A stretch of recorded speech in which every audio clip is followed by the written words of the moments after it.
ওরে শখ করিয়া বিয়া কইরা বউ কইরা আনলাম ঘরে, ওরে মনে করছি সময় মতো খাবার দিবে আমারে, খাবার দিবে আমারে, ওরে নিজে খাই উদর বরে, নিজে খাই উদর বরে, আমরা রে দে পাতলা জোল, এতদিনে টের পাইয়াছি যৌতুক হলো নষ্টের মূল। অনেকে কয় না বাজান, আমি আপনার ভালোবাসা দিয়ে বুঝাইতে চাচ্ছি, আপনারা মেয়ে হইতো না, ওমা কথা হইতো না, তখন তো আরেক সিলাইয়া কইব এই যৌতুক দে, তোর বিয়ার তোর মায়ের বিয়ে করতাম না, ওমা কথা কোন ঠিক নেই, প্রত্যেকের মেয়ে হইতো না নি, ছেলে হইতো না নি, তো যৌতুক দেন বিয়ে করতাম না। বাজান মনে রাখবেন, এই যৌতুক আপনারা দিবেন না, নিবেন না, আপনার মেয়ের দায়িত্ব নিবেন কে? জবান হলো কে?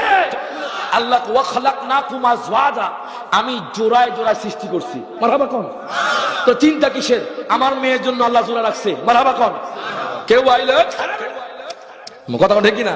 আমার মামা কয় ওরে এতদিনে টের পাইয়াছি যৌতুক হলো নষ্টের মূল, আলতা লাগে, সুনু লাগে, আরো লাগে কানের দুল, খোপা লাগে, চুরি লাগে, আরো লাগে নাকের ফুল, আরো লাগে নাকের ফুল, একটুখানি কম পড়িলে, একটুখানি কম পড়িলে টাইনা সিরে মাথার চুল, এতদিনে টের পাইয়াছি যৌতুক হলো নষ্টের মূল। কথা কয় না, কথা কয় না, ওয়া সলবুনি সলবুনি ইনশাআল্লাহ, মারহাবা কয়।